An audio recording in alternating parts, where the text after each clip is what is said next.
The wipers kept time like a metronome for panic as Ethan's pickup crawled through the Christmas Eve whiteout. Then the beams found them, two identical girls, barefoot in the road, pink pajamas soaked and glittering with frost, heads bowed as they walked straight toward his grill. He slammed the brakes, snow feathered up. The older clutched a wrinkled envelope sealed with a tiny blue snowflake. The younger's breaths came in thin, bird-like puffs. "Please don't make us go back," the older whispered, never lifting her eyes. Ethan opened his door. Cold bit his lungs. If he pulled them in, what exactly was he inviting into his life? "Before we continue, tell me which city you're from. I'd love to know how far this story's reaching." Snow hissed beneath the idling truck, a white noise that filled the distance between Ethan and the two girls. The road was a long, dim corridor of pines and half-buried mailboxes.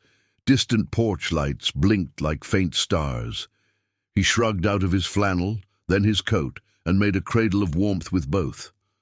"It's okay," he said, voice low, steadying the air more than the moment. The older one lifted the envelope a breath higher, as if it were a passport. The little blue snowflake seal flashed like a tiny winter moon. Caleb slid from the passenger seat with a blanket and a thermos. His breath rose in startled bursts. "Dad!" His eyes said the rest. "They're freezing. They're little. What do we do?" Ethan kept his hands visible, palms open. "I'm Ethan," he told the girls, careful not to step too fast. "This is my son, Caleb. We're going to get you warm. Then we figure everything out." The older girl didn't move until Ethan took a step back, granting space. Only then did she tilt her chin, just a fraction, enough for him to see a shadow of freckles, a smudge of road grit. "I'm Ellie," she said, voice a thread. "This is Nora." Nora tucked into Ellie's side, a mirror made smaller. "We can't go back." "Good," Ethan said simply. He layered the blanket over their shoulders first, then eased his coat around both, transforming them into one bundled shape. He didn't force the envelope from Ellie's grip, but he noticed how hard she held it, knuckles blanched. Something waited inside that paper. Weight, meaning a decision someone had pushed too far. The snowflake seal pressed a shallow impression into her palm. They moved as a cluster to the truck. The cab smelled like old coffee and pine-scented cleaner. Ethan reached to crank the heat, then paused. Too fast. Hypothermia could be cruel when rushed. He angled the vents away so the air would circulate, not blast. "We'll go slow, okay?" he said. "Warm drinks, blankets, no hot baths. It feels wrong, but it's right." Caleb nodded. He'd heard the talk before. Boy Scout lessons tucked somewhere useful. Nora's bare feet curled against the rubber mat, speckled with salt. Caleb peeled off his own socks, tugged them over her tiny red toes, then did the same for Ellie. "They're clean," he said to nobody, to the air, to Ethan's worry. The girls stared at his hands, the quick, matter-of-fact kindness. Something in their shoulders loosened, almost invisible. But there, a micro-thaw. The thermos clicked open. Caleb poured, the scent of cocoa puffing into the cab like a softer winter. Ethan held the lid cup for Ellie, then one for Nora, and warned, "Small sips. Let it sit on your tongue." They obeyed with the solemnity of a prayer. The world outside went on spitting snow. A distant train called and fell quiet again. Ethan put the truck in gear, easing forward, letting momentum build like trust. "We're a few minutes from my place," he said, keeping his voice calm. "Once we get there, we'll keep warming you up. Do you have parents I can call?" Ellie's jaw tensed. The envelope crinkled. "No," she said, so soft the heater almost swallowed it. "Not anymore." Nora's eyes flicked to the window.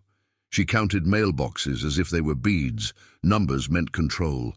At the first stop sign, Ellie whispered, "Please don't make us go back." Ethan kept his hands at 10 and 2. "No one's making you do anything tonight," he said. "Tonight, you're safe." The truth landed with a gentle thud, the kind that sinks into bone.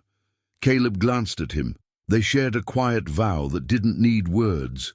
His house sat at the end of a cul-de-sac with a porch light that he'd forgotten to take off a timer.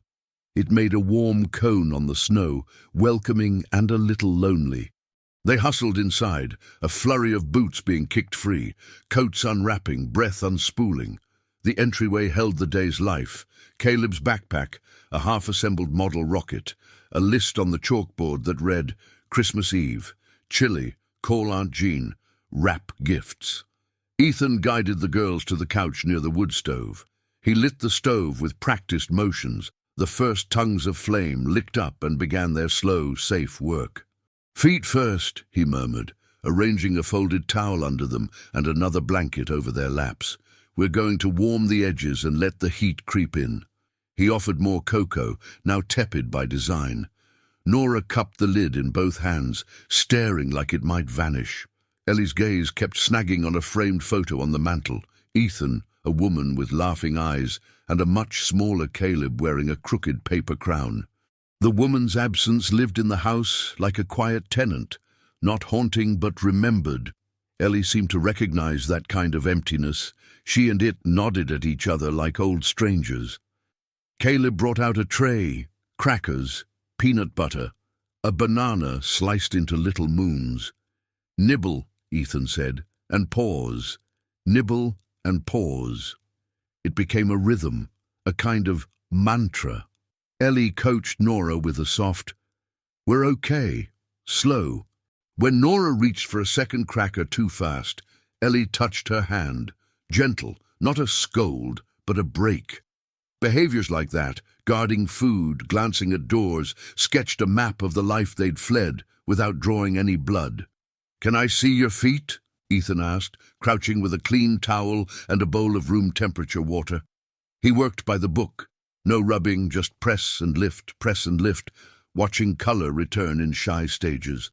Nora flinched at first touch, then relaxed, a sigh escaping like a small bird from a cupped palm. Caleb hovered with a second blanket, trying to look casual and failing adorably. Only when the shivering eased did Ethan nod toward the envelope. "When you're ready," he said, "I'd like to know what that is."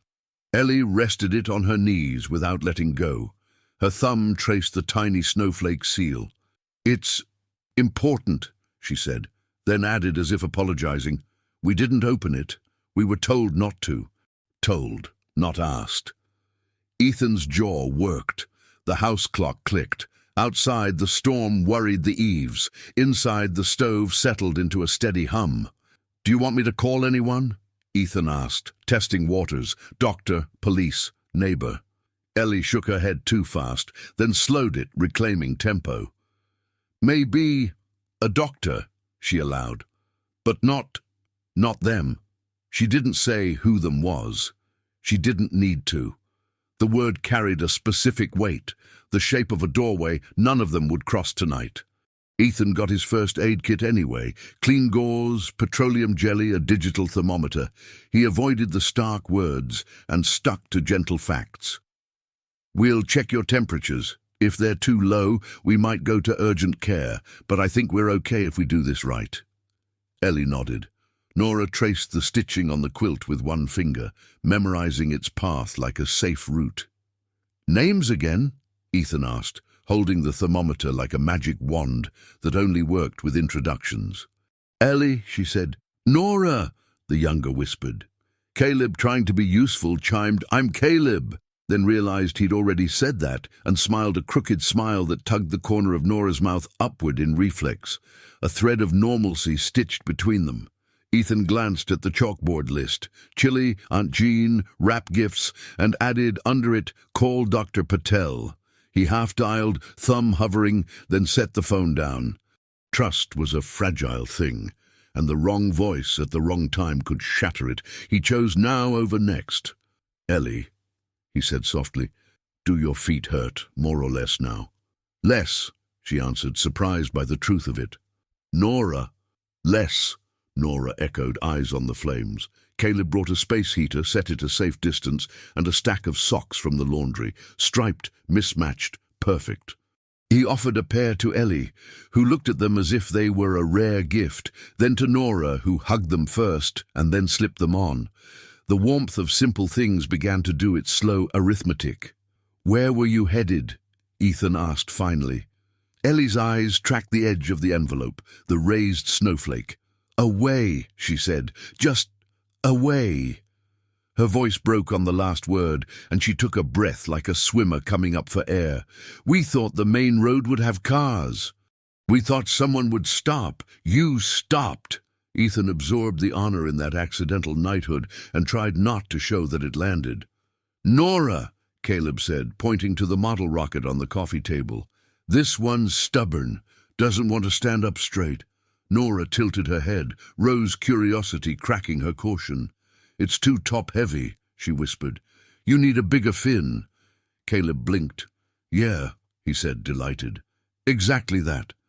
The thermometer beeped, low but climbing. Ethan let himself exhale. "We'll keep warming slow," he said. "I'll make some toast, peanut butter, honey." He moved to the kitchen, the domestic clatter playing counterpoint to the storm.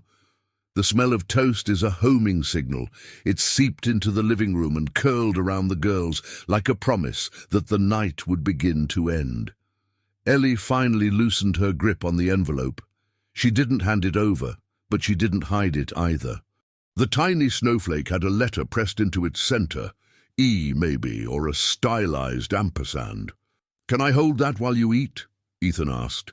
She considered, then placed it, carefully, on the coffee table, equidistant from everyone, as though setting down a fragile truth none of them owned yet.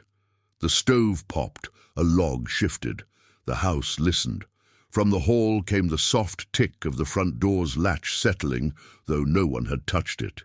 Ethan glanced up, skin prickling. The storm sometimes sucked and pushed at seals. Old houses breathed.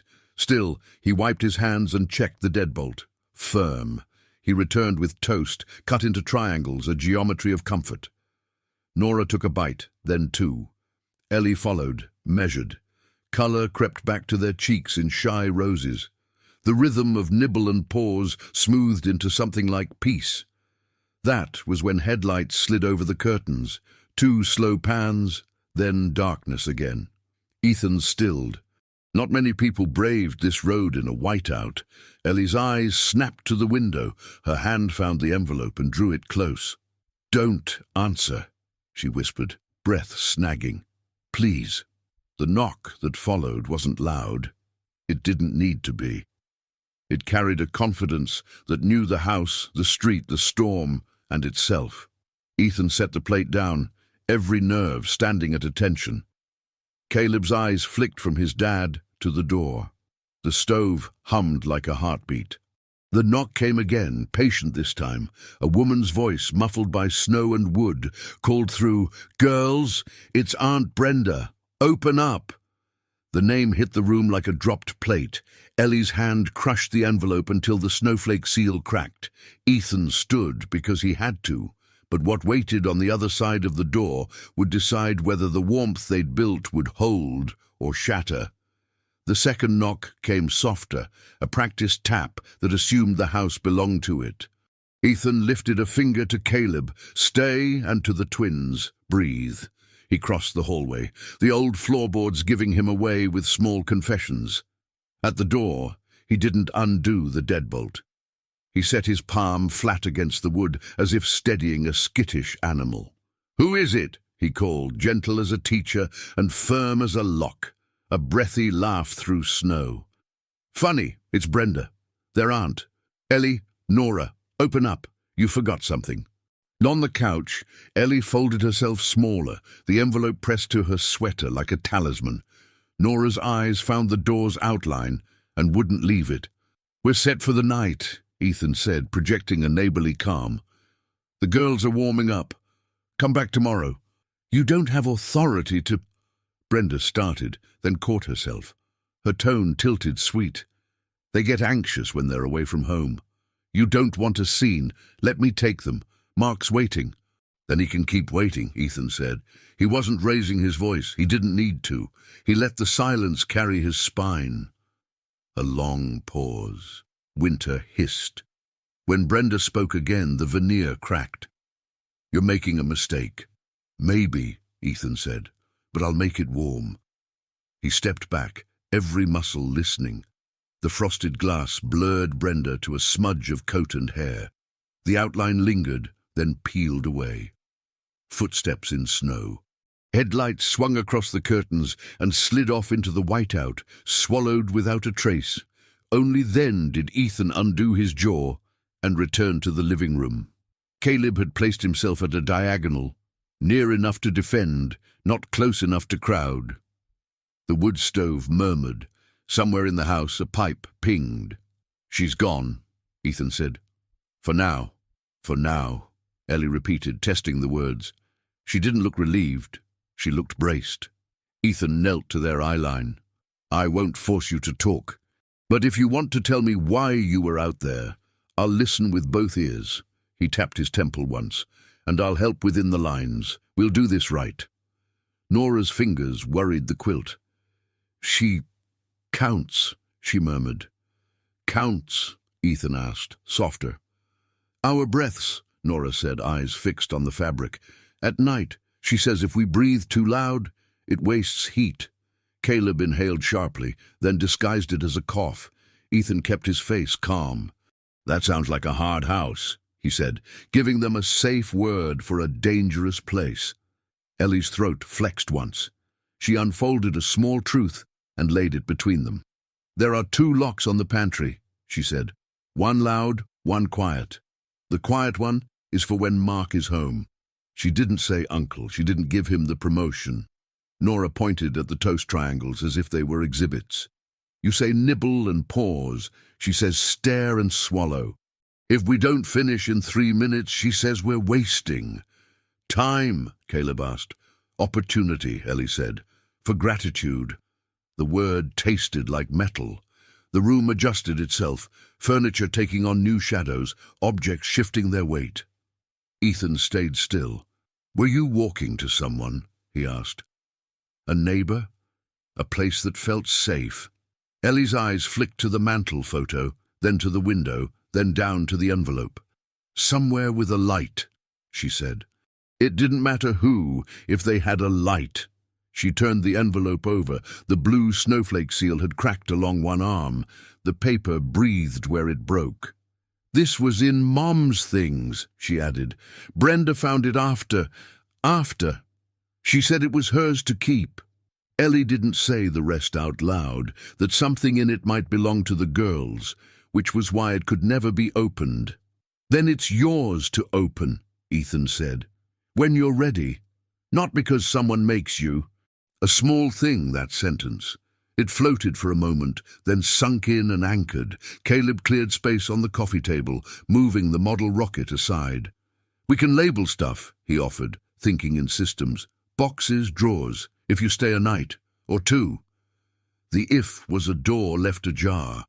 Ethan rose, returned with a clean notebook and a blue pen, a color close to the seal. He wrote the date at the top, then slid it over. "Tonight," he said, "we list what helps. No rules, just experiments. If it makes you feel a half-inch safer, it goes on the list." The first entry came from Nora, written carefully, letters rounded and brave. "Socks." Ellie added, "Door stays locked unless we say." Caleb wrote, "Cocoa allowed to cool," and grinned at Nora, who tried a small grin back and almost made it. "What about the doctor?" Ethan asked. "We can have one come here, or we can video call, so no cars tonight." Ellie's eyes widened at the thought of another adult in the story. "Video," she said, then guarded it with a condition. "If we can mute sometimes." "We can mute sometimes," Ethan agreed, making the ground rules out loud so the air could hold them. He thumbed a contact and propped the phone, the doctor's on-call service adding its soft ring to the stove's hum. While the connection chased itself, he reached for the first aid kit and asked permission with a glance. Ellie nodded. He cleaned a scrape on Nora's ankle. Just a whisper of antiseptic, a square of gauze.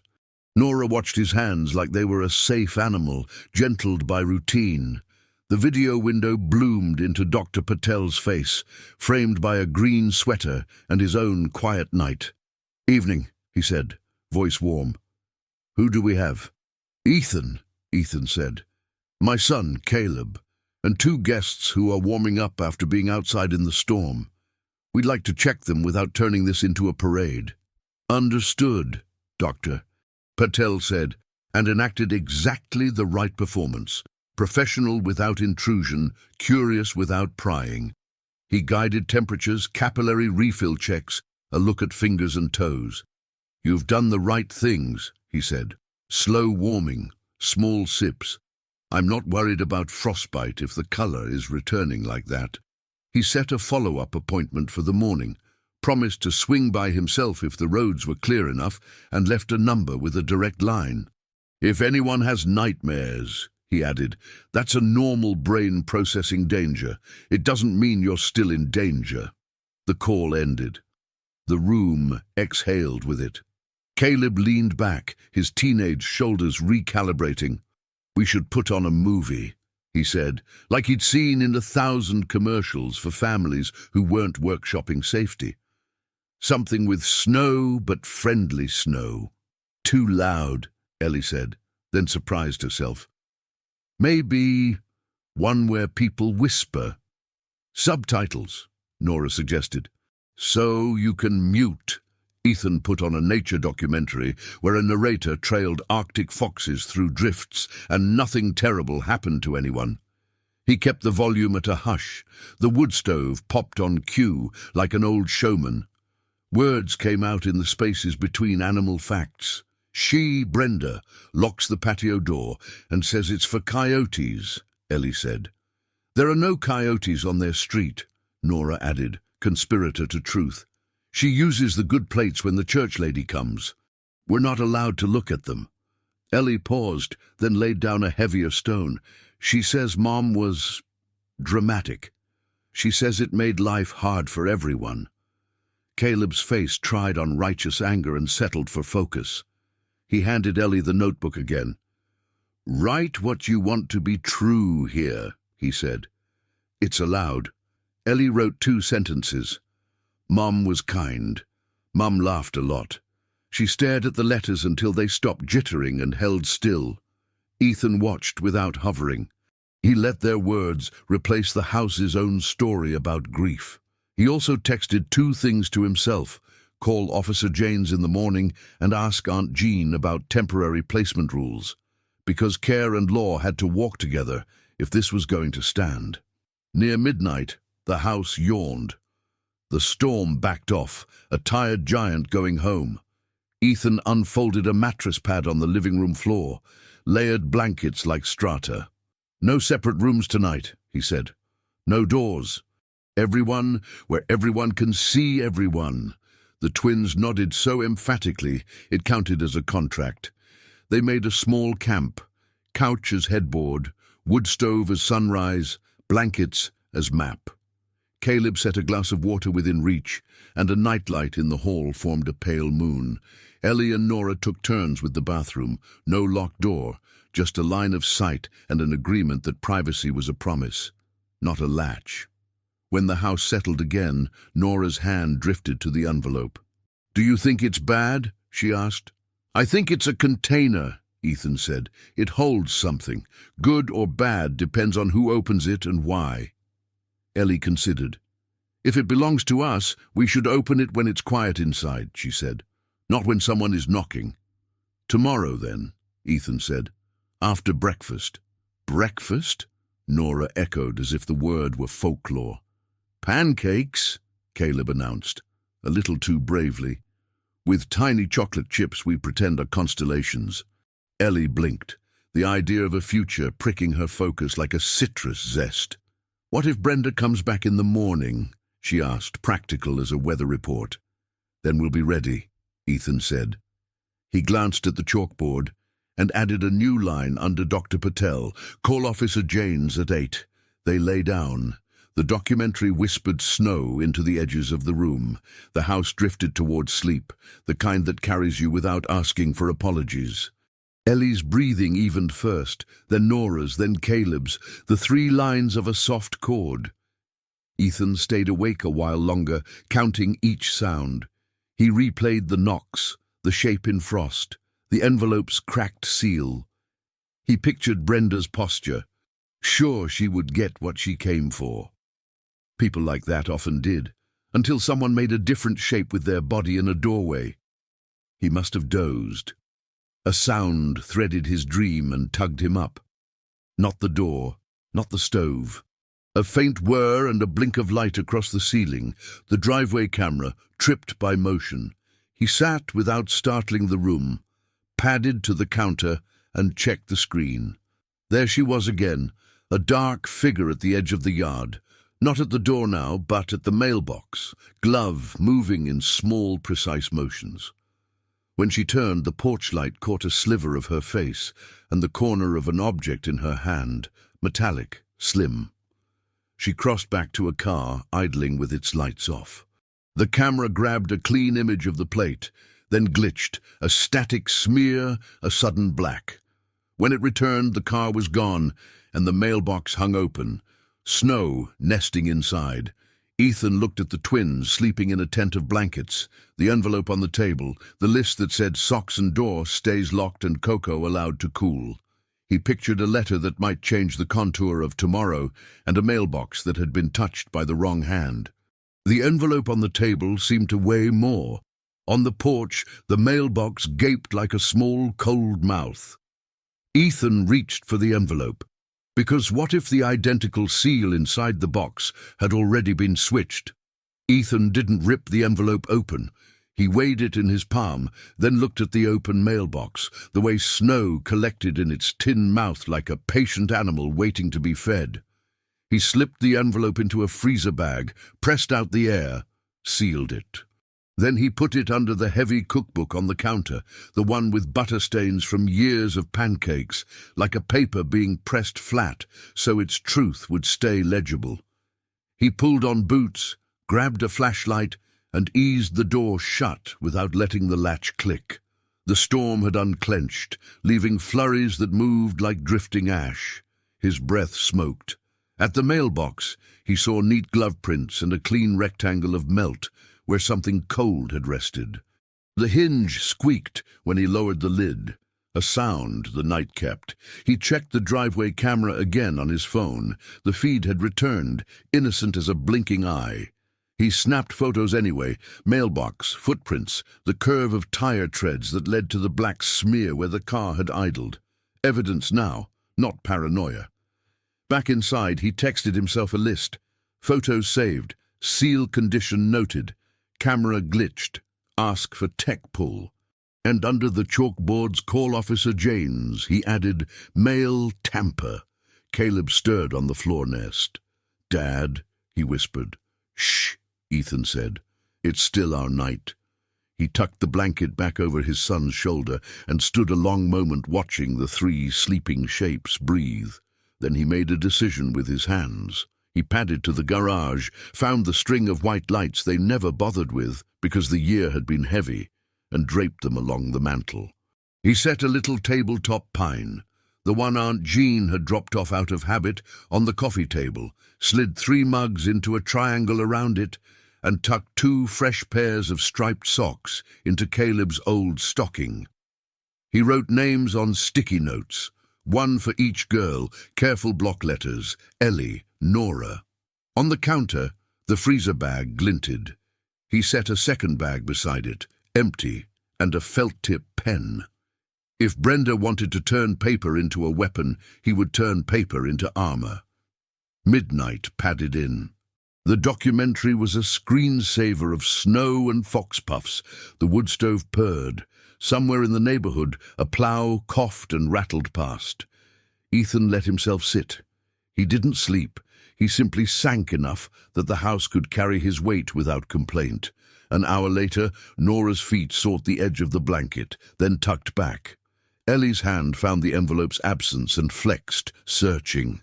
Ethan held up the freezer bag so it would catch the firelight, a gentle beacon. Ellie's fingers relaxed. The storm quit trying to get in. Near 3, Ethan heard his wife's laugh in the brittle music of the lights, memory, not haunting, and he let it stand for permission. He whispered to the air, "Help me not mess this up." The house, for once, answered with quiet. Dawn came indecisive, pale through the clouds. The snow in the cul-de-sac wore the blue of early winter mornings, a delicate bruise. Ethan was already moving, coffee grinding like a soft engine, batter whisking, a skillet warming until a drop of water danced. When he flipped the first pancake, the sigh it made sounded improbably like relief. The twins woke to smell, not to sound. Nora's eyes opened first. They tracked the string of lights, then the tiny tree, then the 2 sticky notes with their names, simple as a handshake. Ellie sat up slower, as if too much motion might shake the picture into a different story. Caleb pushed up on his elbows, hair roosted. "Constellations," he said, voice gravelly with sleep. "Scaled to appetite," Ethan said, pointing to a bowl of mini chocolate chips. "Small stars first." They ate, like people who had been asked to prove gratitude before, hesitant, then bolder when no one counted.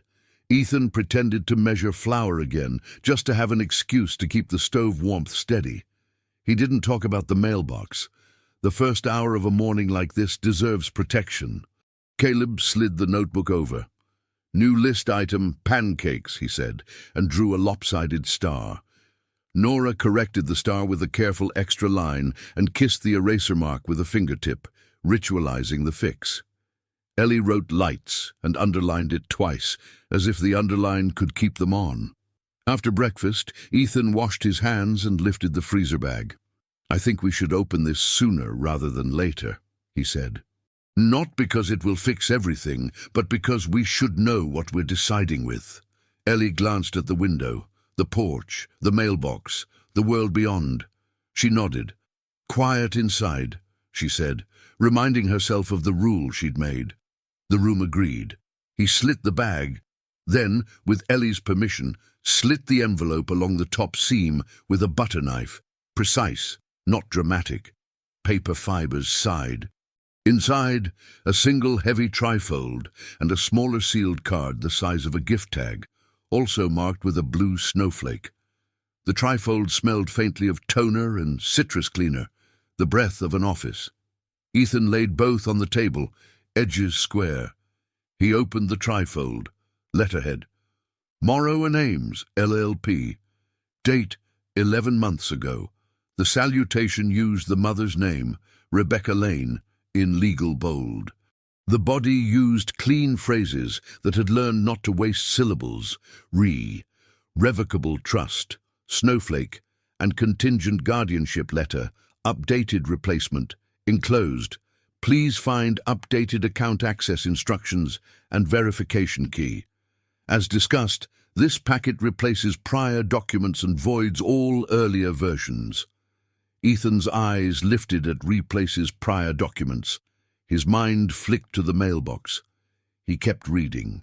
A bullet list numbered 3 items. 1. Blue key card, sealed. 2. Verification phrase, memorize, do not store. 3. Contact numbers for trustee and guardian of choice. At the bottom, a line that made his mouth go dry. If both parents are deceased, call the trustee. Do not release minors to any relative without court order or police supervision. Snowflake, Ellie said, touching the little emblem with the blunt of the pen. The letter wasn't just paper.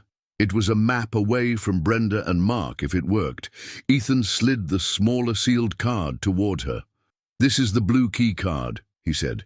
"If you want to open it, you open it." Ellie looked at Nora. Nora nodded, solemn. Ellie cracked the tiny seal. Inside lay a plastic card the color of a winter sky, embossed with the same snowflake. Also, 2 short lines of print and a 4-word phrase capitalized like a code sentence. Caleb leaned in. "What's the phrase?" he asked, low. Ellie read it, then stopped. "It says to memorize and not store," she said.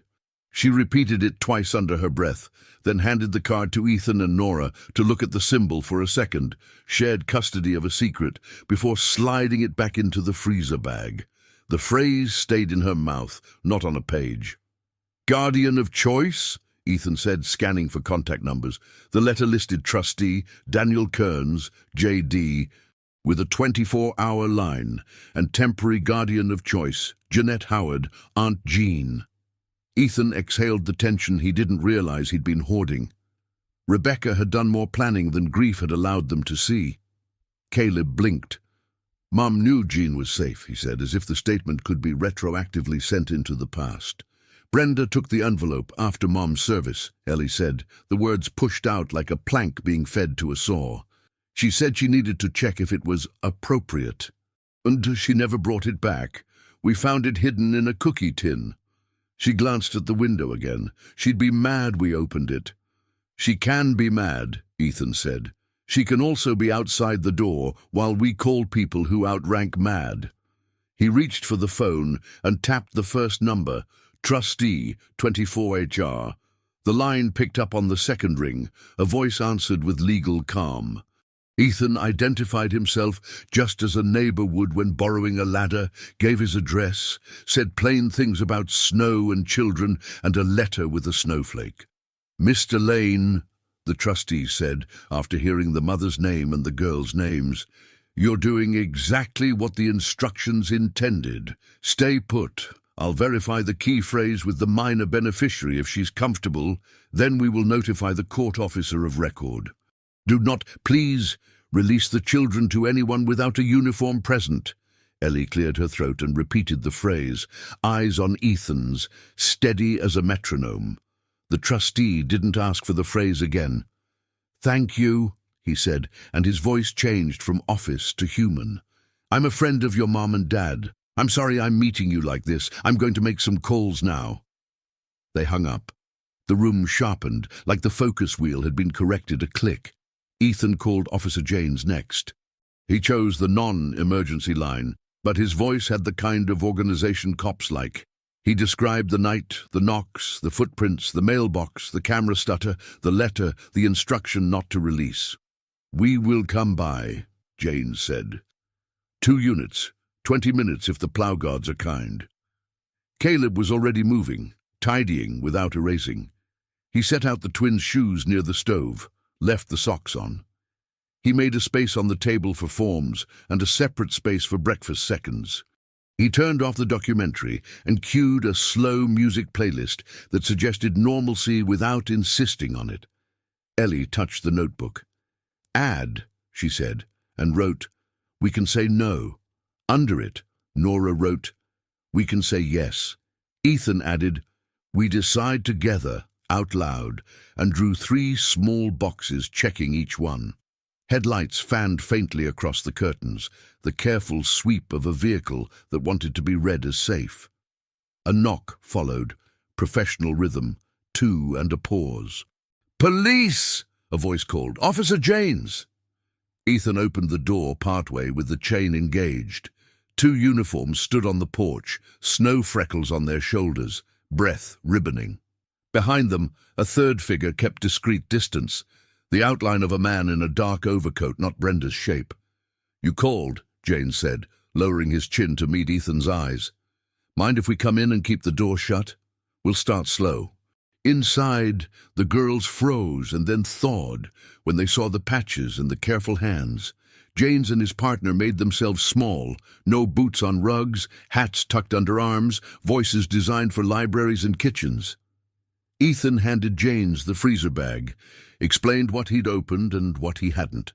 Janes took photos of the envelope and the cracked seal, then of the mailbox from the porch with a zoomed-in care.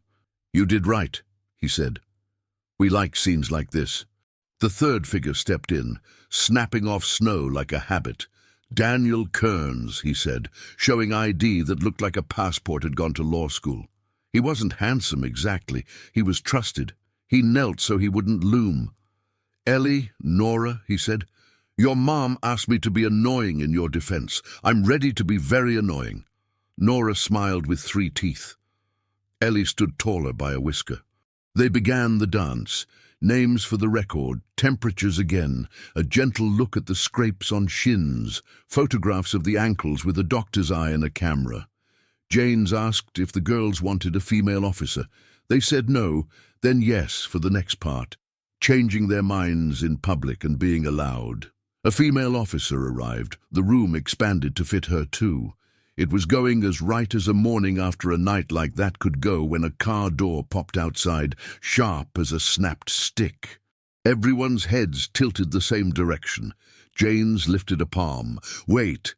The porch camera pinged. The feed mercifully held. Brenda, hair perfectly wrong for a blizzard. Mark behind her, mouth displeased into the cold. Brenda carried a binder and a smile that belonged to a bake sale. She waved at the camera as if it were a person she could charm. The knock she gave the third time was not sweet. "Officer," she called, pitch bright.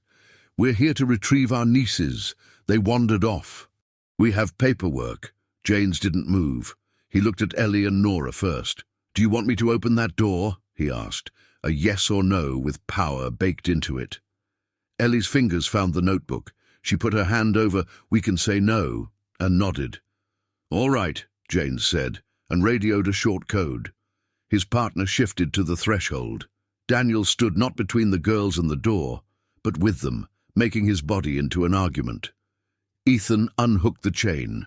When he opened the door, Brenda held up a document with a blue snowflake in the corner, perfectly matched, perfectly wrong, and smiled as if Christmas morning belonged to her. The door breathed out heat. The porch breathed in. Brenda smiled into the threshold like a realtor. "Officers," she chimed, binder lifted. "Guardianship documents right here. We'll take the girls home and stop wasting your time." Janes didn't touch the binder. "Names for the record. Brenda Cole," she said, chin crisp. "My husband Mark, their legal aunt and uncle." Daniel Kearns stayed at Ethan's shoulder, lawyer still. "You're listed as maternal aunt, not guardian," he said, voice mild. "Why don't we compare papers?" Brenda's eyes flicked, first to the twins behind the couch, then to the coffee table where the freezer bag glinted. She clocked it, recalculated. "Children," she sang, "I know this is confusing. You left a mess. We need to talk about consequences." Nora's hand dove under the blanket and found Ellie's. Ellie didn't flinch. "We didn't leave a mess," she said. "We left a house." Janes gestured to the binder. "May I?" His glove made the request formal. Brenda surrendered it like a queen who'd planned to anyway. Paper whispered. The top sheet wore law firm letterhead, Morrow and Ames, LLP, with a blue snowflake in the corner. Ethan felt the tilt in his stomach, a perfect match to the symbol on their genuine letter. Kearns stepped in. He didn't take the page. He read it like a colleague reading a colleague. "Interesting," he said. "They haven't used this snowflake mark on outgoing copies since March. It caused confusion. We moved to a plain watermark." He let the sentence sit, then added, "And my name is misspelled on line 3. Brenda's smile thinned. "Typos happen." "Not on ours," Kearns replied. He pointed with a capped pen, not a finger. "Also, this QR verification box is an image, not live. May I scan yours, officer?" Janes took out his phone, the department verification app comforting in its mechanical ignorance of charm. He scanned the square. The app blinked red, not recognized. It hummed and tried again, still red. Brenda laughed, too bright. "Your reception, the storm." Mark shifted, hands buried in his pockets. He hadn't spoken. His eyes had the dragged look of a man who had practiced not seeing his own life and now was being asked to read it. "Ma'am," Janes said, tone edging firm, "we're going to work from the materials on this side of the door. You can wait on the porch or in your car. You cannot come inside." Brenda's smile dropped like a curtain. "Those are my nieces. You can't keep them." Nora's voice, so small it seemed to come from the wood grain, floated up. "We're not yours." The wind chose that moment to toss a handful of powder across the porch. It skittered like salt on a skillet. Brenda blinked it out of her lashes and pivoted to new ground. "You don't want to escalate this," she warned. "There are church people who will be very disappointed." James didn't honor that with an answer. He handed the binder back without comment. "Please wait by your vehicle." They left, boots thudding down the steps. Ethan shut the door and engaged the chain. Every shoulder in the room let down an inch. Kearns turned to Ellie. "I'm going to call the judge on duty and the assigned prosecutor," he said. "And I'll file an emergency protective request for the house. That will keep doors clean today." Ellie nodded. She had become fluent in adult words overnight. She only wished they cost less. James took fresh photos of the mailbox from the window, zoomed tight, then turned to Ethan. "You mentioned a camera glitch. Save a copy of the feed off-site. Email it to yourself tonight." He scribbled his cell on a card. "If they come back in the next hour, don't answer. I'll be parked at the corner." The house, relieved of company, inhaled again.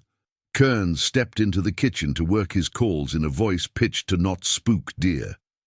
Caleb, wired on too little sleep, started clearing plates like a chore could hold back the sea. Ethan touched his arm. "Leave the crumbs," he said. "Let the morning look lived in." The girls watched faces, not phones. They watched for flinches, for the invisible rips adults sometimes make in rooms when they decide a cost. No rips appeared, only calls, careful words, a stove, and a paper in a bag. 15 minutes stretched long. When Kearns returned, his eyes held news. "Judge signed the emergency order," he said, sliding a stamped PDF onto Ethan's phone. "No removal without police supervision. We also have a records hold on anything Morrow and Ames produced in the past year. If someone swapped earlier documents," his glance brushed the mailbox, "we can show chain of custody gaps." "And Brenda?" Caleb asked. "Detectives will interview today," Kearns said. "If probable cause supports it, they'll request an arrest for interference and endangerment. It's a holiday, so processes are slower. That doesn't mean they don't move." Movement arrived first in the girls. The words protective order lodged inside like a small sun. Nora let out a breath she'd been saving since the road. Ellie put the notebook on her knees and wrote, "We are not going back today." She underlined today twice, because that was the scale she could bear. Jane's radio murmured, "A call." He listened, then nodded. "We have officers with Brenda and Mark now," he said. "They're being Brenda and Mark." He tucked his radio down, then crouched by the coffee table. "Ellie, Nora," he said, "do you want to tell me anything specific that would help me keep you safe if they say things that sound official but feel wrong?" Ellie thought. "She says things like, 'for the record,' when there isn't a record," she said. "She says, 'church approved,' even when it's about locks." Nora looked at the wood stove window where the flame licked like a pet. "She puts food on plates and says, 'We won't waste an opportunity again,'" she whispered. "That means we won't eat tomorrow." James's mouth tightened, not with anger but with aiming. "Thank you," he said. "That helps." The door knocked again, gentle, familiar. James moved to answer, hand lifted to reassure. Aunt Jean stood there in a ridiculous puffer coat, cheeks pink, eyes full of sleep and steel. She held a shoebox wrapped in butcher paper. The porch made her anoint herself with a shake of snow. "Permission to bring the world's ugliest cinnamon rolls?" she asked. Nora smiled without permission. Ellie did too. "Jeanette Howard?" Kearns asked, already knowing. She flashed her ID. He nodded like a man who'd found a spare key under the right rock. "Temporary guardian of choice," he said to the room, for the record that now existed. "Named by their mother. A good choice." Jean set the box down, and then, carefully, as if it might spook, set her palm on each girl's crown for half a second. "I don't hug on first mornings," she said. "I inventory kitchens. Ethan, where's your brown sugar? I'm going to remake the top of these so they look less like a geology exhibit." The kitchen clinked and breathed. People moved. Smells rose. Law walked the same hallway as breakfast. The morning started to belong to them. By midday, the doctor had been and gone, Dr. Patel with a knit hat and a stethoscope like a gentle leash. He documented without dramatizing, photos of bruises with measurement cards, notes about healing patterns, instructions about sleep and sugars and warmth. He left copies, promised others. "I will testify if needed," he said simply, and tapped the notebook. "Keep writing. Dates help stories land." An hour later, detectives called to say Brenda was in custody on suspicion of child endangerment and document tampering. Mark was cooperative pending interview. And the words didn't feel like celebration. They felt like scaffolding that could hold weight if no one kicked it. Mid-afternoon, the storm broke for good. The light went crystalline, throwing diamonds out of every icicle. Ellie and Nora sat by the window and drew with Jean's stubby-coloured pencils. Trees, a stove, a little house with a square door. Caleb taped the drawings to the chalkboard like a museum registrar with no patience for preservation. Then the phone buzzed. Kearns glanced at the screen, then at Ethan. "Prosecutor," he said, answering. He listened for 30 seconds, jaw going quiet. When he hung up, the room leaned into him. "They'll charge Brenda," he said. "They may arraign tonight." The next clauses were made of ice and policy. "Bail is likely." Ellie's pencil paused mid-roofline. "She can come out?" she asked, as if the door were suddenly very thin. "Pre-trial release with conditions," Kearns said. "No contact order, GPS monitor. Surrender passport."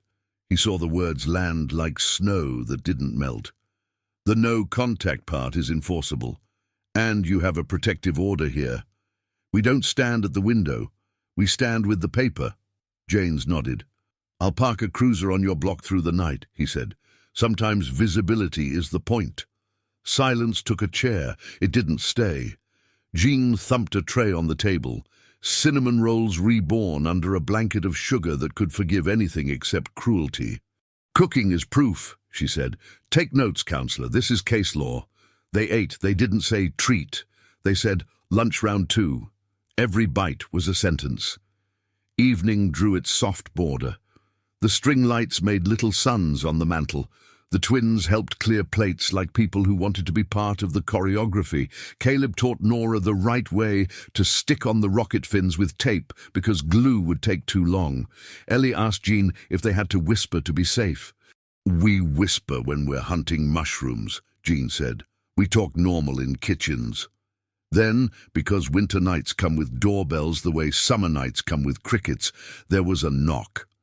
Not the porch this time, the back door off the mudroom.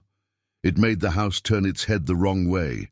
Janes moved fast, hand raised. Ethan followed. The mudroom smelled like wet rubber and lemon cleaner.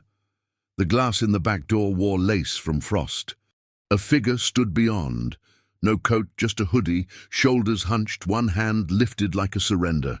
"Officer?" The voice was a boy's, cracked at the edges. "Please, I need to say something." Janes cracked the door an inch, safety chain catching the rest. "Name?" "Tyler," he said. His eyes twitched past the chain to the living room's glow. "I'm Mark's kid." The room behind them braided 3 breaths into one. Ellie leaned forward. Nora froze with a plate in her hand like a snowflake in glass. Tyler swallowed. "She told me to delete stuff," he said. "I didn't delete it." He held up a thumb drive, pale knuckles tight.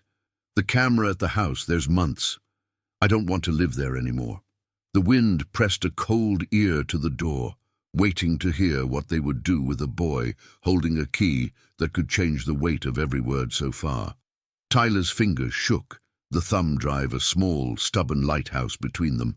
The cold had pinked his ears through the hoodie. His breath came in nervous commas. Janes eased the door chain just enough to let him into the mudroom, then shut it again with a quiet authority that made the house feel bigger and safer by one more human. "Inside," Janes said, voice pitched to steady the boy's adrenaline. "Hands where they've been, holding that good. Anyone outside with you?" Tyler shook his head. "I walked from the corner." I didn't want them to see. Ethan guided him to the kitchen table, to a chair that didn't wobble. Jean set a mug down in the geographic center of his courage. "Cocoa," she said, like a judge issuing terms of kindness. "It cools fast here." Daniel Kearns slipped a latex glove on without ceremony. "Tyler," he said, meeting the boy's eyes as if contracts lived there. "Tell us what you've got and how you got it. Slow is fast." Tyler looked at Ellie and Nora, then at the drive again. "The camera's at our house," he said. "Mom, Brenda, she told me to wipe the storage whenever the bar got red. But I'm the one who set it up last summer. There's a mirror backup on an old NAS in the garage she forgot about. I copied it to this tonight. The last 6 months." Nora's mouth formed the word mirror like it was a trick the moon had pulled. Ellie sat very still, the kind of still that lets a room keep its shape. "Do you know the system's make?" Kearns asked, already pulling a sterile evidence bag from his case. "A rear link box. Passwords on a sticky note inside the cabinet, 'cause she said she'd remember it better that way." Tyler's smile had zero joy in it. It was just a learned shape his mouth made in proximity to absurdity. "Chain of custody," James murmured, glancing at Ethan. "We'll do this tight." He called it in, careful with timestamps, then nodded at Kearns. "You image it here, counselor, or we go to the station?" "Here for a triage," Kearns said, "then to the station for the full pull." He produced a right blocker device and a laptop that looked like it expected snow. "We don't change the drive, we read it. Tyler, keep your hands where they can be in the frame. If you ever wanted to be a hand model, now's your debut." Tyler swallowed a laugh with cocoa. It made it through anyway, a quiet, non-embarrassing sound that made Nora look up and let out a matching tiny version. They set up like people who had done this before, because they had. James filmed on his body cam as Kearns slid the drive into the right blocker, his gloved fingertips precise. The laptop chimed. A directory tree appeared. Dates, times, camera IDs. The world had been watching after all. "Start with the back door cam," Ellie said, voice thin but accurate. "That's where the counting happens." Kearns clicked. A grainy rectangle resolved into a familiar rectangle. The door from Topic 2's memory, the kitchen beyond. Brenda, reduced by security camera wide angle, moved with tidy speed, all corners, no soft. They watched in silence because the law requires attention where harm tries to look normal. No graphic wounds, no theatrical monstrosities. Just routines sharpened into punishments, pantry doors that clicked shut while small figures stood nearby, plates taken away at a timer's ring, a blanket folded into too perfect a square on a patio chair while the night clearly wanted it elsewhere. Counting breaths like inventory, smiles for church ladies that over-rotated the mouth and under-reached the eyes, Mark entering frames and exiting with the skill of a man who had invested in not knowing. Caleb's knuckles whitened on the back of a chair. Ethan's hand found his forearm and rested there, an anchor, not a chain. "Freeze here," James said softly. He pointed to a frame where Brenda opened a cookie tin shaped like a snowman. She removed a wrinkled envelope with a tiny blue snowflake seal, held it to the light, then tucked it under a stack of catalogues on a top shelf. The timestamp. 4 months ago. Nora leaned closer, pupils wide. "That's the tin by the fridge," she whispered. She said the snowman had secrets. "Different night," Ellie said, eyes scanning script. "Back up 2 weeks." Kearns clicked. There, Brenda at the mailbox at 11:53 p.m., sliding something thin inside. At 11:55, she gripped a phone, spoke in thin-lipped whispers to a camera that couldn't hear, then returned with a second envelope. Same blue snowflake, slightly different paper sheen. "Copycat paper," Kearns murmured. "Laser printer. If she got a template." "We'll need the firm's print logs," James said, "and any ex-staff with access after hours." "I'll pull them," Kearns replied, already typing an email to the firm's IT with words like audit trail, badge swipe logs, watermark revision dates. He CC'd the prosecutor and a detective with a reputation for loving, boring details. Tyler shifted. "There's more," he said, and the way he said it made the room rearrange. "The garage cam." They opened it. Scenes unspooled like sad instructions. A toolbox drawer opening on zip ties that never should have seen the inside of a kitchen. A calendar with stickers that were not for celebrations but for control. A chart on the wall headed "Opportunities" with checkboxes and rules in curlicue font. And Tyler, smaller in frame months ago, sliding a thumb drive under a bag of lawn fertilizer, the brave algebra of later. "Do any videos show physical contact?" The question had to be asked. Janes asked it like a doctor, asking where it hurts. Tyler shook his head. "She knows where the cameras are. She uses words and locks. Words can bruise in ways a camera can't make a jury hold its breath. But the locks could, the timers, the denial, the envelope chain. The motive narrating itself without realizing. Kearns imaged the drive fully, computed a hash, an alphanumeric fingerprint, and wrote the number down on 3 separate sheets, one for the station, one for Ethan's folder, one sealed into an envelope that Jean labeled in her careful script. "Bag it," he said. Janes sealed the original thumb drive, logged the time, had Tyler initial the tape. They would pull the NAS next. "Tyler," Ethan said, when the legal choreography paused long enough for a human line. "You coming back with them tonight?" Tyler stared at his shoes. "If I can. Their house—" He didn't finish. He didn't need to. "You can," Jean said, practical as a plow. "You're already in the kitchen's jurisdiction. That includes cinnamon roll refills and the right to floors that aren't afraid of you." He blinked in a way that meant, "Thank you," without making noise. By late afternoon, the living room looked like a war room designed by a gentle person. Folders, yes. Also a model rocket with newly straight fins. The doctor's notes, yes. Also a plate of orange slices, bright suns on a day that had chosen icicles. Ellie and Nora moved in and out of the orbit of the table, sometimes astronauts, sometimes ground control. At 5:30 p.m., they all went to court. It felt wrong putting boots on, but right. Snow hissed under tires, the city a watercolor in whites and blues. The courthouse vestibule amplified every zipper sound. Inside, the air had the particular recycled cold smell of places where people wait to be told what happens next. Ethan's shoulder brushed Caleb's on purpose. Jean's mitten squeezed Nora's, once like a code. Arraignment first. Brenda in a taupe coat, hair in a compromise between grace and weather. Mark beside her, hollow as a drift. Brenda's lawyer carried a briefcase that looked like it had eaten other briefcases. He called the charges misunderstandings and domestic misperceptions of discipline. The judge's eyebrows did microjumps that law students learned to read like weather radar. The prosecutor, compact, 40-ish, eyes that didn't do theater, argued for no contact, for GPS, for a stay-away bubble big enough for a family to breathe inside. He mentioned the protective order, the video evidence in hand, the mailbox footage. He did not mention the girls' names aloud. The judge, "Bail set, no contact, GPS, passport surrendered by close of business tomorrow. Any violation, bond revoked." The gavel's sound traveled like a metal coin across a frozen pond. They stepped into the hall's cold lights. Kearns' phone pinged. He glanced, then showed the screen to the prosecutor. "Firm logs," he said.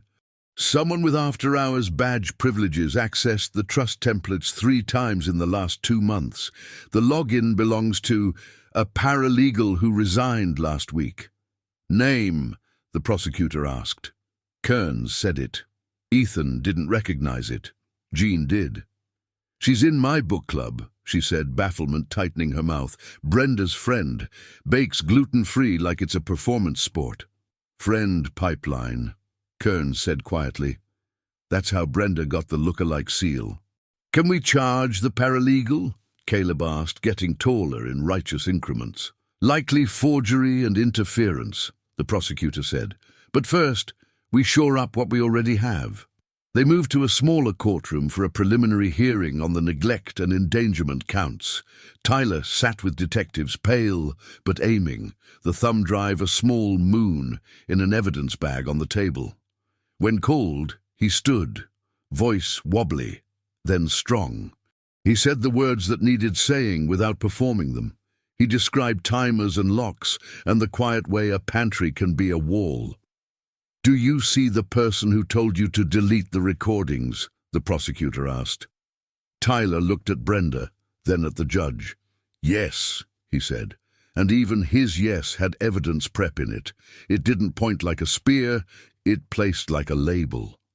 Brenda's eyes glinted. Her lawyer rose for cross. "Tyler, you're angry with your mother, aren't you? Teenagers sometimes." "Objection," the prosecutor said. "Argumentative." Sustained. Cross skittered. The judge looked bored with it in the way that bodes ill for the cross-examiner. Then, because fate loves a third-act stress test, the courtroom monitor blinked when the prosecutor's tech tried to play the first clip. "One moment," the tech said, calm. The screen went blue. No input. The room's hum thickened. Kearns leaned to the prosecutor. "We have hashes," he said, tapping the number written on the evidence log. "We can prove the file's integrity regardless of playback." He offered his laptop, already routed through a projector. The judge nodded. The tech routed cables like a street magician wrangling scarves.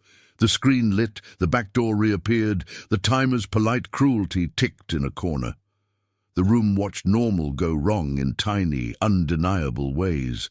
The judge's pen stilled. Halfway through the second clip, the camera angle changed to the mailbox at night. A figure, Brenda, slid an envelope in, then another, then looked directly into the lens with a smile too wide for the cold. She held up a seal, the blue snowflake, turned just enough for the camera to catch an out-of-register microdent in the center. The image froze on pause. The prosecutor stepped closer. "Zoom," he said. The tech zoomed. The dent was unique, like a fingerprint on a tiny winter moon. Daniel whispered to Ethan, "That dent isn't on your seal." He wrote the words "unique defect" on a sticky note and passed it to the prosecutor, who nodded once, already ahead. Brenda's attorney stood. "This proves nothing about intent," he began. "Sit," the judge said, not looking up. The hearing clock ticked. The hallway outside breathed in and out. Out of the corner of his eye, Ethan saw Ellie and Nora watching not the screen, but Brenda's face, mapping expressions like cartographers studying a shoreline to see where the water might next pretend to be land. When the clip ended, the judge leaned back. "Counselors," she said, "we will set trial." Dates fluttered. Calendars made their little grids of future. As they spilled back into the hall, Kearns' phone buzzed again, an incoming call, the ID labeled unknown. Firm exchange. He answered, listened, then went still. Not worried, alert. He covered the receiver and turned to Ethan and Jean. "That paralegal," he said. "She didn't just print templates. She opened the trust vault from a remote terminal." Jean blinked. "Meaning?" "Meaning someone accessed the Snowflake account last night." He met Ellie's eyes, choosing blunt because lies don't help children. "If they tried to move money, they left tracks. If they didn't, they left fingerprints." "Nutty." Across the marble hall, Brenda's new attorney strode toward them, holding a fresh folder stamped with a courthouse receipt, a motion to challenge guardianship using a revised letter she claimed superseded Rebecca's choice. The corner gleamed with a blue snowflake. Exactly wrong, exactly dangerous. Should they open it, or force the court to, on the record, with gloves? The courthouse hallway tasted like old air and metal filings. Brenda's new attorney arrived with the flourish of a curtain reveal. a fresh folder in one hand, the corner of a document blinking blue like an eye, the snowflake. He announced himself to the bailiff, to the prosecutor, to anyone who could be impressed by momentum. Emergency motion to recognize a revised guardianship letter, he said, supersedes prior versions. Jean's mitten found Nora's shoulder. Ellie didn't blink. She looked at the folder the way you look at a thunderhead that says it's decorative. Kern's jaw went quiet. That particular stillness that means he is rewiring the room in his head. "In chambers," the bailiff said. 15 minutes. 15 minutes is an ocean. They used it. Kearns angled Ethan into a corner where the acoustics did them favors. "We don't touch that document," he said. "We invite the judge to open it on the record with gloves. We raise chain of custody and the paralegal access. We compare the snowflake marks under magnification. We don't fight the storm, we read its isobars." Caleb half smiled at the weather joke, and then didn't, because this was a day that took care with smiles. Tyler stood with a detective, the thumb drive bagged and logged, his hoodie hood twisted in one hand. "You're part of the map now," Ethan said to him quietly. Tyler nodded like someone stepping onto a moving walkway. They were called. Chambers felt like a library that had put on a cloak of authority. Wood, books, a window where winter pressed its face without fogging it. The judge perched behind a desk that had seen enough holidays to know how grief dresses up as procedure. "Counselors," she said, "your motion." Brenda's attorney presented the folder like a magician offering a hat. The revised letter flashed its blue seal to the room. Even across the space, Ethan saw a tiny off-center gleam, the micro-dent they'd paused on during playback, a fingerprint in winter lacquer. Kearns didn't look at the lawyer. He looked at the judge. "We stipulate to nothing about origin," he said. "We ask the court to open and examine the document under gloves. Then we'll be ready with authentication, or its absence." The judge nodded, held out her hand. The bailiff provided powder-free gloves, the latex whisper as courtroom incense. The judge cut the envelope with a letter opener that had lived a long life being ceremonial, paper side. A trifold emerged, slicker than the real ones, the blue snowflake in the corner, almost correct. The way counterfeiters are always almost loyal to truth. "Counsel," the judge said to Kearns, "what am I looking for?" "Watermark generation date," Kearns replied, "and the snowflake center mark. Morrow and Ames discontinued that mark in March due to misinterpretations. Also, my name is misspelled on line 3 of their version. I suspect the same here." The judge examined, then arched one eyebrow. Small. Lethal. "Mr. Kearns," she said to the air, "how fortunate you know your own name." She tilted the page. Light caught fibers like hair under a lamp. "Watermark," she said, "reads June, but the letter is dated December. Curious." Brenda's attorney fake coughed into dignity. "Your Honor, printing a revised letter off the firm's server in June does not—" "In June," the judge repeated, flat as lake ice. She set the page down. "Additionally," Kearns said, building layers with patience, "a paralegal with after-hours badge access at Morrow and Ames remotely accessed the Snowflake Vault last night. We've requested the exchange logs. The trustee can testify. If someone attempted to engineer a paper trail after the fact, we'll see the wet footprints." The judge's pen clicked. "Prosecutor?" she asked. The prosecutor didn't do theater. "We have mailbox footage of Ms. Cole inserting envelopes and retrieving different envelopes," he said, "and we have a unique defect in the counterfeit seal that is absent from the original in Mr. Lane's possession. We also have a thumb drive with 6 months of household video showing patterns consistent with endangerment and neglect, including concealment of the original snowflake letter in a tin and later retrieval for replacement." Brenda's attorney tried a pivot. "Your Honor, discipline in the home." "Stop," the judge said, not loudly. Words mean what they mean here. She turned to the girls. Miss Lane and Miss Lane, she said, using the mother's name on purpose, I'm not ruling on custody for all time. I am ruling on tonight and the next few nights. Do you feel safe leaving with your Aunt Brenda? Ellie didn't look at Brenda. She looked at the judge. No, she said, a breath. Not with the locks. Nora's yes came as a shake of the head, emphatic as a stamp. The judge nodded like a person taking a note she already knew she would write. Motion denied, she said, and it was the kind of denied that sticks to paper like ink. Protective order stands. Any attempt to contact the minors outside of supervised channels constitutes a violation. Brenda inhaled, as if the room had tilted the oxygen away from her.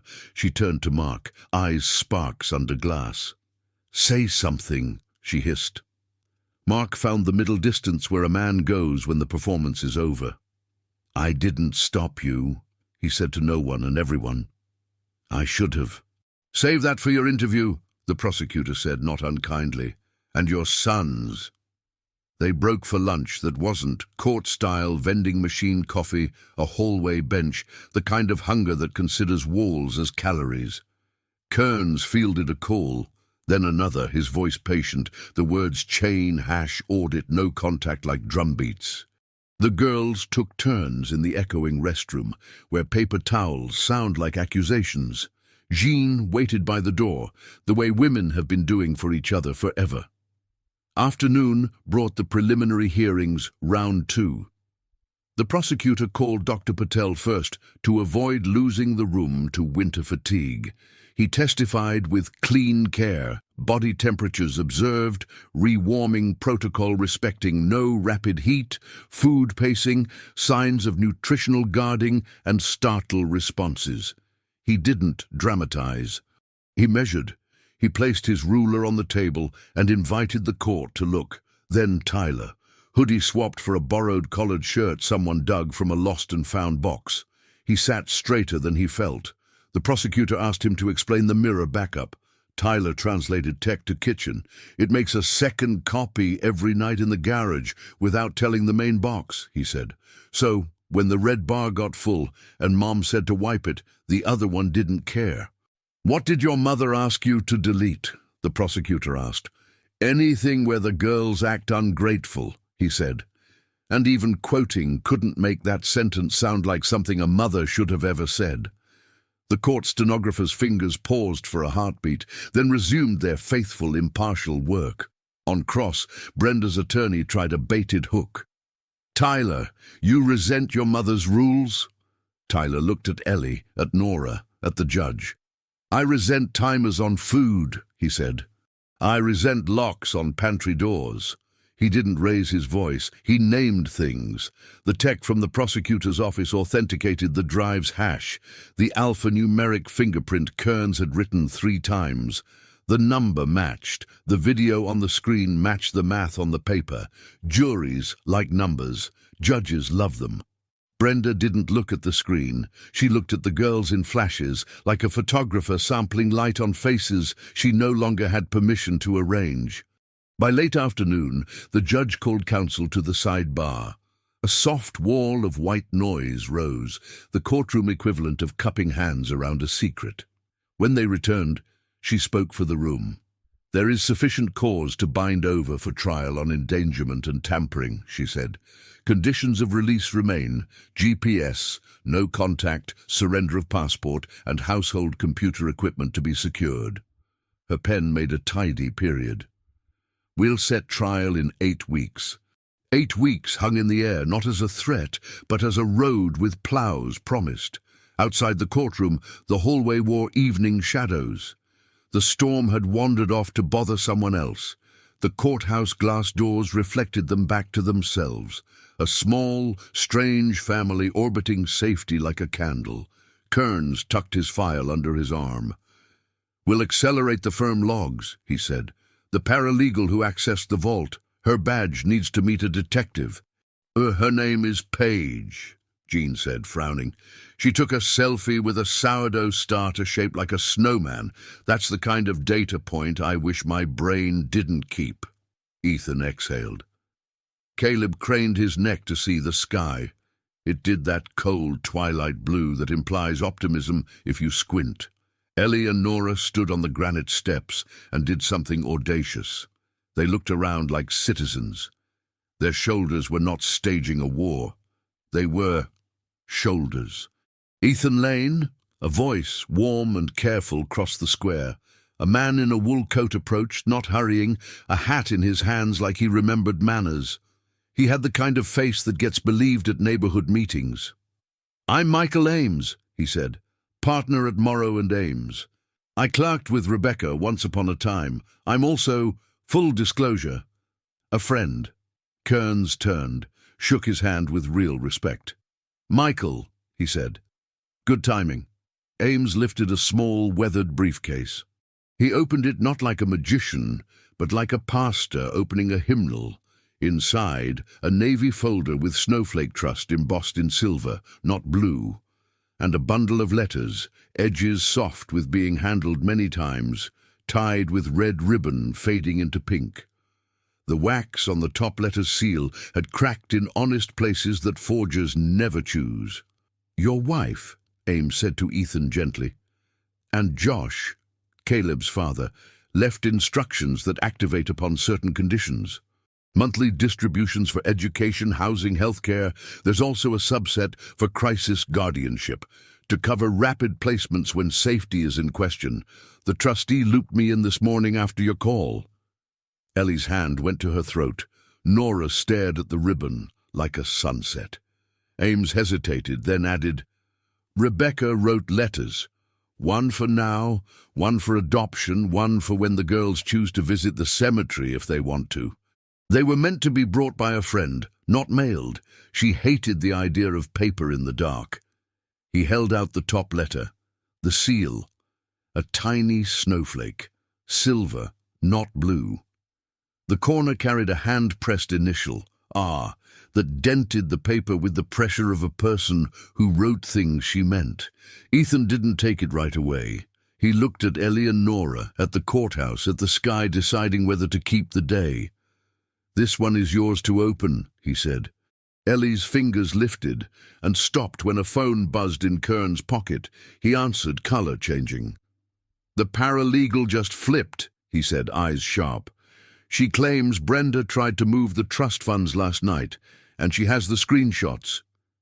The letter waited between them, warm from Ames's hands. Did they read the mother's words first, or run the proof that could end Brenda's story faster? Kearns held the phone to his ear, the air in the courthouse lobby turning taut as a violin string.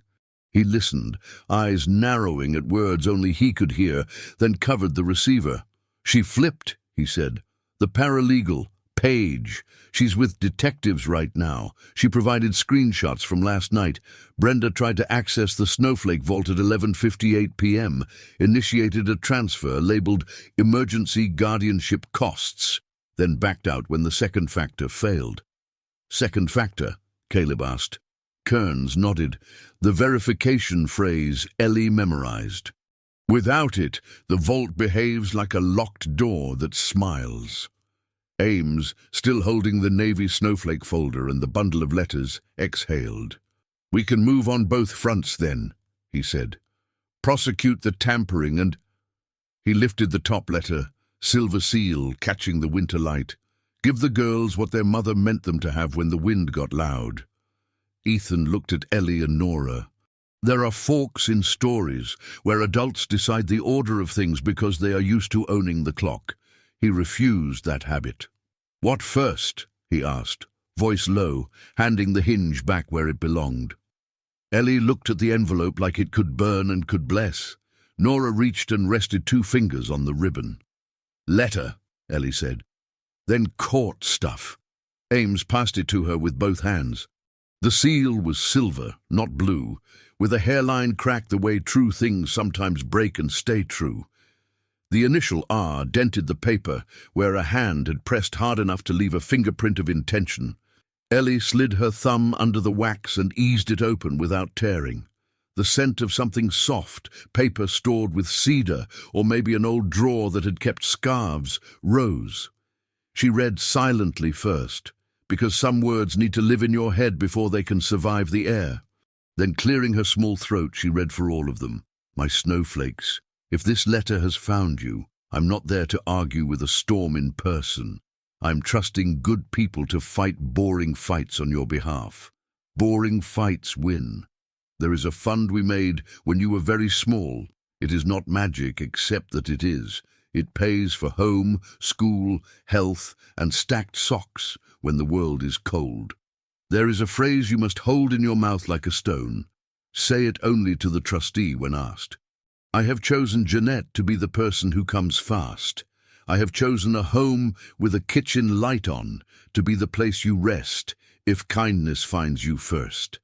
This might be a neighbor. This might be a stranger who doesn't make you whisper to be safe. Whoever stops for you, thank them by growing. Do not go with anyone who uses your gratitude as a measuring cup. You are not a performance. If it is Christmas, you are on time. Mom Ellie's voice thinned on the last line. The quiet after was the kind that holds rather than hollows. Jean's mitten went to her mouth. Caleb coughed a feeling back into its chair. Ethan blinked twice, slow. Nora tilted her head. A home with a kitchen light on, she repeated, looking at the way the courthouse glass reflected them back. Jean's puffer, Caleb's borrowed tie, Ethan's shoulders, Ellie's careful mouth, her own hand still on the ribbon. The description fit like a coat. That's this. Kern's phone buzzed again. He glanced down. Detectives have Paige's sworn statement in process, he said. She forwarded a PDF, the after-hours badge logs and the remote terminal screenshot showing Brenda's user trace. The prosecutor will file an amended information adding attempted fraud and forgery.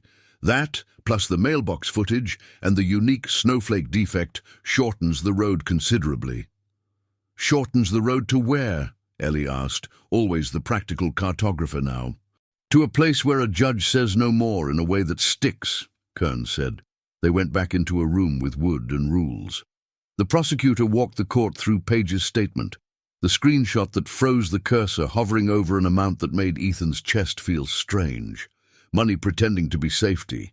The judge accepted the amended charges, set a hearing to fold the new counts into the old. Brenda's attorney objected with words that sounded like they came out of a vending machine. The judge fed them back to him in the same tone and moved on.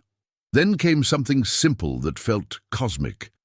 The court acknowledged the snowflake releases, monthly disbursements for housing, food, education, health, beginning immediately. The trustee, on screen by video, confirmed with a smile that survived courthouse bandwidth. Funds will route today, he said. First month covers rent and back utilities where appropriate. There is also a crisis stipend for home adjustments and pancake ingredients. A laugh, brief, clean, passed through the benches. Even the judge's pen paused in a way that could be mistaken for mercy. When it was over, real over for a day that had done a year's labor, they stepped into air that had the right to call itself evening. The plaza lights did halos on the snow. Ames pressed the navy folder into Ethan's hands. The administrator will help with routing, he said. There's also a tuition set aside and a line for counseling with providers of your choosing. Rebecca anticipated noise. Noise, Ethan repeated, amused by the understatement. He tucked the folder under his arm, like one tucks a sleeping child. They drove home in a kind of convoy, Jane's trailing for a block, then peeling off with 2 beeps, Kearns and Ames heading to the station and the firm. Back at the cul-de-sac, the porch light greeted them like a friend who had learned better boundaries. The wood stove woke with a yawn when Ethan coaxed it. Inside, the string light still made little suns along the mantel. Jean put water on. That's what she did when reality needed a companion. Caleb moved in his quiet way, setting out mugs without banging them, a practice learned in a house that sometimes chose silence to survive. On the coffee table, the notebook waited. Ellie flipped it open, added a line with a blue pen that matched almost but not quite the snowflake hue. Mom wrote to kitchens with lights. Nora drew a tiny stove beside it, 2 squares for the stove window, because that's how their stove looked when it was warm enough to tell stories beside it. A chime sounded on Ethan's phone, an email from the trust portal. He read it, mouth softening. "It's live," he said. "First release. Rent, groceries, medical. There's a note. For the house where you didn't have to whisper." Ellie's eyes glassed again, but not with fear. "She knew," she said, and the sentence didn't need a subject. The she contained a mind planning for daughters through other people's hands. Tyler, who had stayed because he could, because Jean had quietly found a spare set of sheets, stood in the doorway of the kitchen, hands shoved into hoodie pockets like a boy learning what to do with a life. "So, what happens to me?" he asked without drama, just math. "We make room where there's room," Jean said. "Tonight, that's here. Tomorrow your dad tells the truth to people paid to hear it. After that, we build." She tapped the side of her head. "I have blueprints."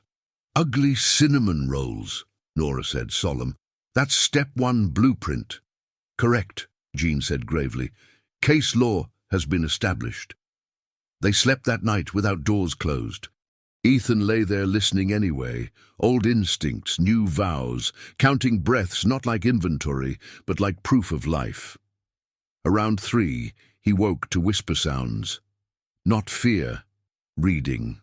He padded out to find Ellie on the couch, the next letter from the bundle open on her knees. She looked up, apologizing with her eyes for the hour. "No rules against midnight," Ethan said. "Just keep toes under blankets." She patted the space beside her. He sat, the stove's ember glow adding commas to the room. "This one says adoption," she murmured, touching the word like a cat testing a step. "Mum says we're allowed to choose. She says adoption means adding, not erasing." "It does," Ethan said, careful not to crowd her sentence with his own. "It means names stretched to fit more people." "Would you—" Ellie started, then stopped, the weight of ideas exceeding the strength of a single breath. She exhaled and tried a simpler ask. "Will you still make pancakes if we stay?" "I'll learn new shapes," he said. "Stars, snowflakes, planets," a small voice added from the blanket, a Nora who had been listening the whole time. "Tiny ones." "Planets," he agreed. Morning made the kind of light that leaves edges on things. The courthouse called to confirm dates. The prosecutor texted a thanks that read like a pact. The firm sent an automated apology for any distress caused by former employees' actions, which Jean read aloud in a voice so dry it might have sparked if not for the snow. By the end of the week, the paralegal had been charged. The forged letter sat in an evidence locker in a clear sleeve, its wrong blue winking its last wink.